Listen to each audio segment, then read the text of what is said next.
Greenland আমেরিকার ৫১তম রাজ্য, ট্রাম্পের মহাপরিকল্পনা এবং বিশ্ব রাজনীতির ভবিষ্যৎ।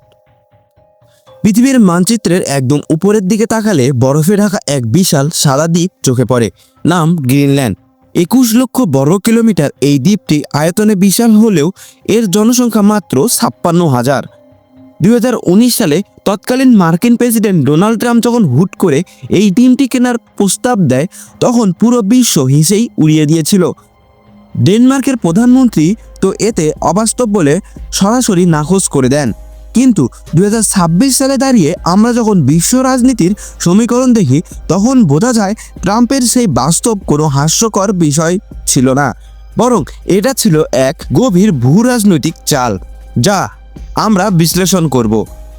যদি আমেরিকা গ্রিনল্যান্ড নিজেদের নিয়ন্ত্রণে নিতে পারে, তবে তারা কি অভাবনীয় সুযোগ সুবিধা পাবে এবং বিপরীতে তাদের কি বিশাল চ্যালেঞ্জ এবং অসুবিধার সম্মুখীন হতে হবে।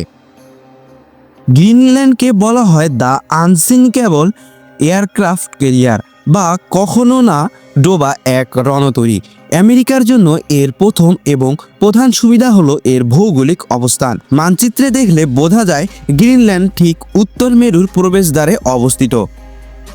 বর্তমান সময়ে রাশিয়া আর্কটিক এবং উত্তর মেরু অঞ্চলে তাদের সামরিক শক্তি ব্যাপক হারে বাড়াচ্ছে। তারা সেখানে পুরনো সোভিয়েত আমলে বেসগুলো আবার সচল করছে। আমেরিকা যদি গ্রিনল্যান্ড পূর্ণ নিয়ন্ত্রণ পায়, তবে তারা সেখানে শক্তিশালী মিসাইল ডিফেন্স সিস্টেম এবং রাডার স্টেশন বসাতে পারবে। এটা উত্তর আমেরিকা মহাদেশের জন্য একটি দুর্ভেদ্য সুরক্ষা কবচ হিসাবে কাজ করবে।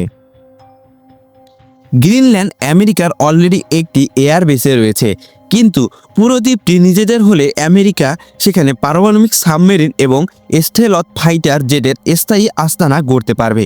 এর ফলে উত্তর মেরুর দিয়ে রাশিয়ার যে কোনো আক্রমণ শুরুতেই নস্যাৎ করে দেওয়া সম্ভব হবে। ট্রাম্পের নজরে ছিল মূলত এই সামরিক শ্রেষ্ঠত্ব। গ্রিনল্যান্ডের বরফের নিচে কি আছে তা জানলে আপনি চমকে যাবেন। একে বলা হয় আধুনিক বিশ্বের সোনার খনি। বর্তমানে স্মার্টফোন, কম্পিউটার চিপ, ইলেকট্রনিক গাড়ির ব্যাটারি এবং এমনকি উন্নত যুদ্ধবিমান তৈরির জন্য কিছু বিশেষ খনিজ পদার্থ লাগে। বর্তমানে এই খনিজ পদার্থ বাজারে প্রায় ৯০% চীনের দখলে। বিজ্ঞানীরা বলেছেন গ্রিনল্যান্ডের পৃথিবীর অন্যতম বৃহৎ এক খনিজ ভাণ্ডার রয়েছে। আমেরিকা এটি পেলে খনিজ সম্পদের জন্য তাদের আর চীনের উপর নির্ভর করতে হবে না। এটি আমাদের আমেরিকার জন্য একটি বিশাল অর্থনৈতিক বিজয়। ধারণা করা হয় গ্রিনল্যান্ডের উপকূলে প্রায় ১৭ বিলিয়ন ব্যারেল তেল এবং প্রচুর প্রাকৃতিক গ্যাস রয়েছে, যা আমেরিকা এই সম্পদগুলো আহরণ শুরু করতে পারে। তবে তারা বিশ্বের জ্বালানি বাজারে একক আধিপত্য বিস্তার করতে পারবে। এটি আমেরিকার অর্থনীতিকে কয়েক ট্রিলিয়ন ডলারের বুস্ট দিতে পারে। জলবায়ু পরিবর্তনের ফলে উত্তর মেরুর বরফ গলছে। এটি পরিবেশের জন্য খারাপ হলেও ব্যবসার জন্য নতুন দিগন্ত। বরফ গলার ফলে উত্তর মেরু দিয়ে এমন একটি নৌপথ তৈরি হয়েছে, যা দিয়ে এশিয়া থেকে ইউরোপের পণ্য পাঠাতে বর্তমানে ৪০% কম লাগবে। একে বলা হচ্ছে ভবিষ্যতের সুয়েজ খাল। গ্রিনল্যান্ড যদি আমেরিকার হাতে থাকে, তবে এই নতুন বাণিজ্যিক পথের চাবিকাঠি থাকবে ওয়াশিংটনের হাতে। পৃথিবীর বাণিজ্যিক এক বিশাল অংশ আমেরিকার নিয়ন্ত্রণে চলে আসবে।